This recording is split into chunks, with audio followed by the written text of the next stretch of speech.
morning mga ka-practical. So guys, after natin mag-pruning ng ating ampalaya, yung next step natin is kukunin natin yung unang bunga ng ating ampalaya guys, no?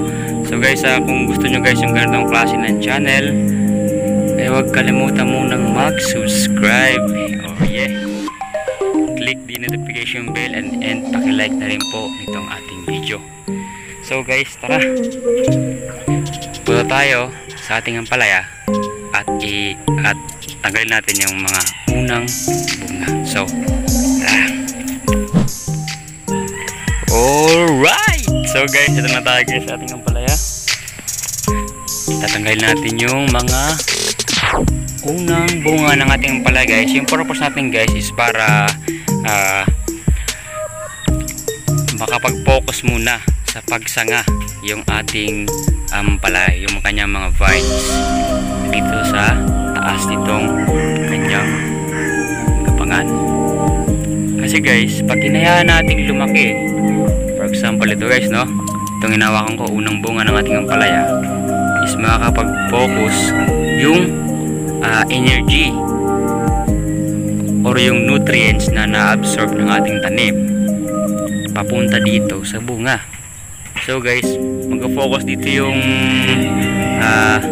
nutrients sa pagpapalaki nitong unang bunga, and eventually guys, yung mga talbos, itong mga gumagapang na to guys, no, ito is hindi na maganda yung paglago. So guys, para maging maganda, as you can see guys, no, napakaraming gumagapang na mga bagong vines dito sa taas. Para maging maganda yung paglago ng mga bagong vines, tsaka makagapang siya hanggang doon sa dulo nitong gapangan, is tatanggalin natin yung mga unang bunga. So guys, no, nakapanghinayang after 35 days puputulin natin, no.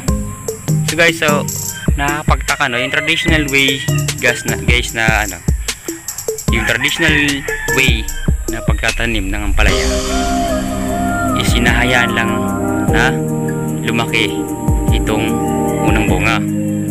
Kasi talagang nakapanghinayang din naman guys, no, nakapanghinayang kasi bunga na eh, pinaghirapan natin yan. Pero ayon sa bagong technology, tsaka kung isipin natin guys yung concept, no, pag tinanggal natin itong unang bunga is makakapag-focus muna dun sa mga bagong vines yung nutrients. Mas maraming vines, mas maraming magiging bunga. So guys, tara, tingnan natin sa isa.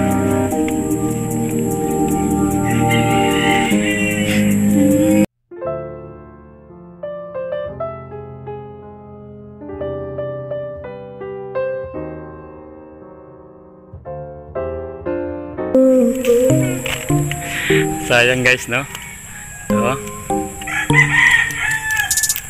guys, dalawa. So guys, medyo nabibilang pa to guys, no, yung mga unang bunga, kasi yung unang vines, yung unang gumapang, yun yung nagbunga agad. So yung next na magbubunga guys, yung mga bagong vines, yun na, mas maraming vines, mas maraming bunga, kasi every vines guys meron yung bunga eh, yung mga bagong mga shoots. So ito guys, no, tatanggalin natin yung unang bunga ng ampalaya. Yan, oh my god,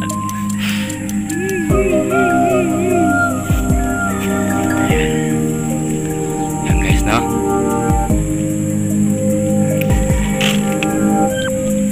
ito pa.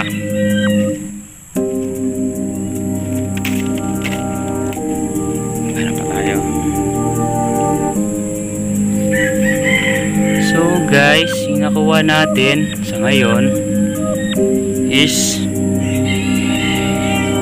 1, 2, 3, 4, 5, 6 na paunang bunga ng ampalaya.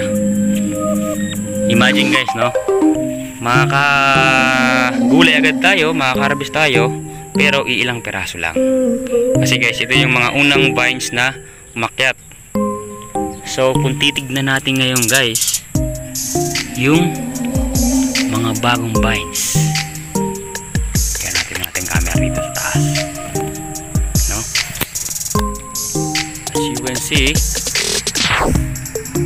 napakadami guys ng mga bagong vines sa taas. Punta dun sa dulo.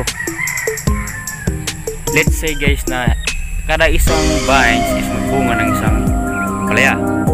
So napakadami guys. I think around 100 young shoots yung nandito. So guys, kung i-compare natin dito sa 6, makaka-harvest tayo agad, makakagulay tayo agad, pero konti lang yung ma-harvest natin. So guys, yun yung next tips natin sa ampalaya farming. Kahit guys, ito ay munting gardening lang, I hope guys na makatulong sa ating mga farmers dyan, tsaka yung mga nag-urban gardening. So guys, that's it for today, and i-update ko kayo after 1 week. Tignan natin kung mas marami yung naging bunga itong ating ampalaya, kung naging effective ba itong ating paraan ng paparami ng bunga. Sa mga bago nga pala guys sa ating channel, yung mga naligaw lang nanda sa ating channel, I hope na nakatulong sa inyo, and don't forget to like this video kung talagang nakatulong sa inyo. And para sa mga nakasubscribe na sa atin, huwag kalimutang i-like ulit itong ating video, and subscribe, click the notification bell para every time na meron tayong bagong uploads ay updated tayo. So guys, God bless and happy gardening.